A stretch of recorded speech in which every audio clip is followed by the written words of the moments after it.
নমস্কার বন্ধুরা, তোফাস রান্নাবান্নায় আপনাদের সবাইকে স্বাগত জানিয়ে শুরু করছি আজকের রেসিপি। আজকে আমি আপনাদের বানিয়ে দেখাবো কাঁচা টমেটো আর পার্শে মাছ দিয়ে ঝাল ঝাল টকটক করে মুখরোচক মাছের ঝাল। দুপুরে গরম গরম ধোয়া ওঠা ভাতের সাথে খেতে দুর্দান্ত লাগবে। চলুন তাহলে ঝটপট করে রেসিপিটা দেখে নিই।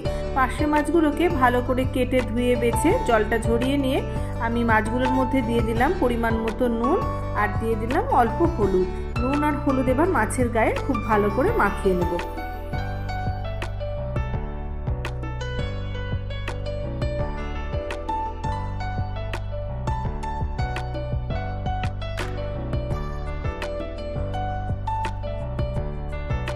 মাছের মধ্যে খুব ভালো করে নুন হলুদ মাখানো হয়ে গেছে। আমি এবার মাছগুলোকে এভাবে 10-15 মিনিট মতো রেখে দেব। আর এদিকে আমি আগে থেকেই দুটো মিডিয়াম সাইজের আলু সরু সরু করে কেটে রেখেছি আর 6টা কাঁচা টমেটো আমি একটু বেশ মোটামুটি বড় দেখে টমেটোগুলোকে সরু সরু করে কেটে নিয়েছি। এবার আমি মশলা বেটে রেডি করে নেব। আমি এখানে নিয়ে নিলাম 1 চা চামচ কালো সর্ষে, দিয়ে দিলাম ছোট্ট এক টুকরো আদা, লঙ্কা দিয়ে দিচ্ছি পরিমাণ মতো ঝাল যে যেমন খাবেন, আর দিয়ে দিলাম ছোট রসুনের কোয়া 4টে। এবার সব কিছু একসাথে একদম মিহি করে বেটে নেব। মশলাও বেটে নেওয়া হয়ে গেছে। আমি অল্প জল দিয়ে সব কিছু একসাথে মিহি করে বেটে নিয়েছি। এবার রান্নাটা শুরু করে দেব। তার জন্য আমি গ্যাসে কড়াই বসিয়ে দিয়ে কড়াইটা গরম করে নিয়ে দিয়ে দিচ্ছি সর্ষের তেল। আমি এখানে তেলটা একেবারেই দিয়ে দিলাম। মাছ ভাজার পর যে তেলটুকু অবশিষ্ট থাকবে বাকি রান্নাটা আমি ওই তেলেই সেরে নেব। তেল খুব ভালোভাবে গরম করে নিয়ে আমি মাছগুলোকে একে একে কড়াইয়ের মধ্যে দিয়ে দিচ্ছি।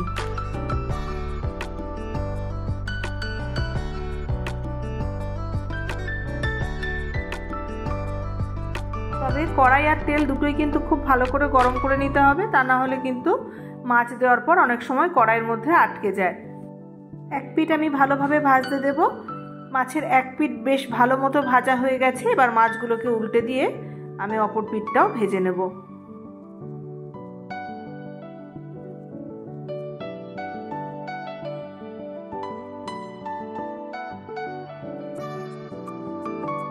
পিঠি মাছের বেশ লাল লাল কড়া কড়া করে ভেজে নেব। দেখুন মাছগুলো আমার ভাজা হয়ে গেছে। আমি মাছগুলোকে তেল থেকে তুলে নিচ্ছি। বাকি তেলের মধ্যে দিয়ে দিচ্ছি 1/2 চা চামচ 5 ফোড়ন। কয়েক সেকেন্ড ফোড়নটাকে একটু ভেজে নেব। ফোড়ন থেকে বেশ সুন্দর গন্ধ বেরোলে প্রথমেই আমি কেটে রাখা আলুর টুকরোগুলোকে দিয়ে দিলাম। এবার নেড়ে চেড়ে আলুগুলোকে ভেজে নেব।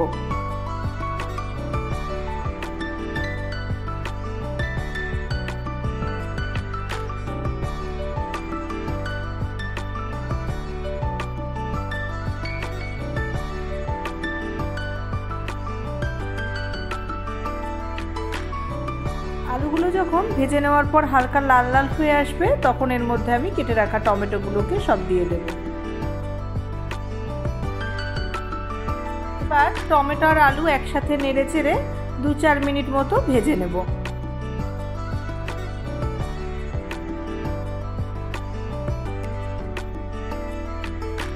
2-4 মিনিট নাড়াচাড়া করে নেওয়ার পর দিয়ে দিলাম পরিমাণ মতো নুন আর দিয়ে দিলাম 1/2 চা চামচ হলুদ গুঁড়ো। আবারও মিনিট 3-4 নাড়াচাড়া করব যাতে টমেটোগুলো একটু মজে যায়। যেহেতু এবার নুন দিয়ে দিয়েছি টমেটোটা বেশ মজে যাবে।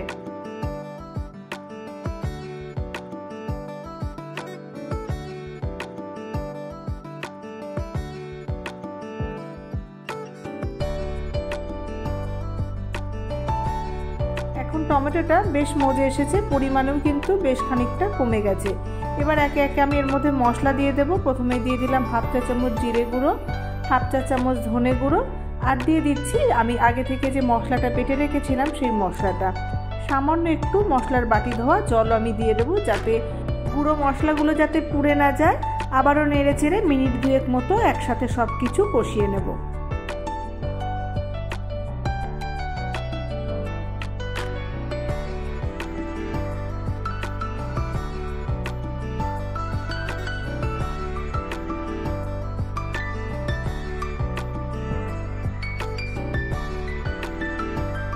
মশলা দেওয়ার পর সব কিছু একসাথে নেড়ে চেড়ে খুব ভালো করে কষিয়ে নেওয়া হয়ে গেছে। এখন দেখতেই পাচ্ছেন হালকা হালকা বেশ কড়াই লেগে আসছে। আর বেশি কষাবো না। এবার আমি এর মধ্যে জল দিয়ে দেব। জলের পরিমাণটা আমি খুব বেশি দেব না, যেহেতু এটা একটু শুকনো শুকনো গা মাখা মাখা ঝাল করব, তাই জল সেই বুঝে দিতে হবে। আমি যেটুকু জল দিয়েছি এতে মনে হচ্ছে আর একটু জলের প্রয়োজন, তাই আমি আরও একটু জলের মধ্যে দিয়ে দেব। আরও আমি 1 কাপ মতো জল এখানে দিয়ে দিলাম। এতে টমেটো আর আলুটা ভালো মতো সিদ্ধ হবে। তারপর বাকি মাছগুলোর মধ্যে দিয়ে দেব। সব কিছু একটু ফুটবে বা মাছের মধ্যেও একটু ঝোল টানবে, তাই জলটা আর একটু প্রয়োজন ছিল দিয়ে দিলাম।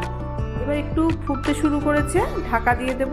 আর ঢাকা দিয়ে আমি গ্যাসের ফ্লেমটাকে মিডিয়ামে করে দিয়ে 2-4 মিনিট মতো বেশ ভালো করে ফুটিয়ে নেব। প্রায় 4 মিনিট মতো বেশ ভালো করে ফুটিয়ে নিয়েছি। এবার ঢাকাটা খুলে দেখে নিই সব কিছু খুব ভালো মতো সিদ্ধ হয়েছে কিনা। খুন্তি দিয়ে একটু টমেটোগুলোকে দেখে নিই। দেখুন খুব ভালোভাবে সিদ্ধ হয়ে গেছে, আলুগুলোও সিদ্ধ হয়ে গেছে। এবার আমি এর মধ্যে ভেজে রাখা মাছগুলোকে দিয়ে দেব। আমার রেসিপিটা যদি আপনাদের ভালো লেগে থাকে তাহলে একটা লাইক করবেন, সকলের সাথে শেয়ার করবেন, আর নতুন বন্ধু হয়ে থাকলে চ্যানেলটা সাবস্ক্রাইব করে আমার পাশে থাকার অনুরোধ রইল। আর আপনারা যারা আমার এই ভিডিওটা ফেসবুক পেজ থেকে দেখছেন তারা একটা ফলো করে দেবেন, আর রেসিপিটা ভালো লাগলে একটা লাইক করে দেবেন।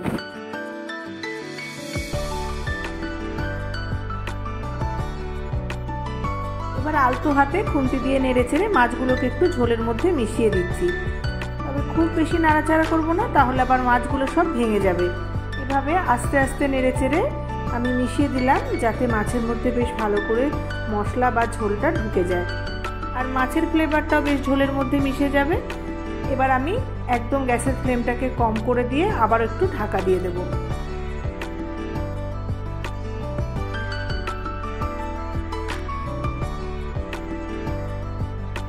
ঢাকা দিয়ে 3-4 মিনিট মতো রান্না করার পর এখন ঢাকাটাকে খুলছি।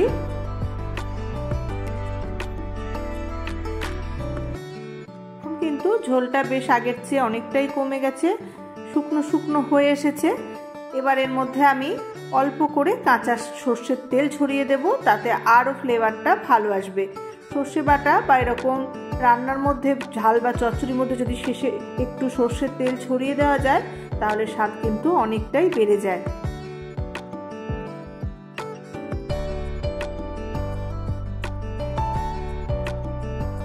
পরে একবার ঢাকা দিয়ে দিচ্ছি আর লো ফ্লেমে আরো 2 মিনিট মতো রেখে দেব।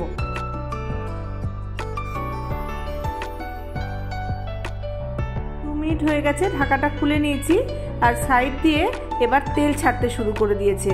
তার মানে রান্নাটা কিন্তু আমার হয়ে গেছে। আমি আর বেশি রান্না করব না, তাহলে আবার তলায় লেগে যাবে। এখন আমার রান্নাটা সম্পূর্ণ কমপ্লিট হয়ে গেছে। গ্যাস অফ করে দিয়ে আমি নামিয়ে নেব। তাহলে বন্ধুরা দেখতেই পেলেন কাঁচা টমেটো দিয়ে পার্শে মাছের টকটক ঝাল ঝাল করে রেসিপিটা তৈরি হয়ে গেল। গরম ভাতে খেতে সত্যিই অসাধারণ লাগবে। আপনারা একবার হলেও এই রেসিপিটা বানিয়ে খেয়ে দেখবেন, আশা করি আপনাদেরও খুবই ভালো লাগবে। আর কেমন লাগলো সেটা আমাকে কমেন্ট করে জানাতে ভুলবেন না। আজকে এই পর্যন্তই, দেখা হবে আবার নতুন কোনো রেসিপি নিয়ে। ততক্ষণ আপনারা সকলে খুব ভালো থাকবেন, সুস্থ থাকবেন আর আনন্দে থাকবেন। ধন্যবাদ।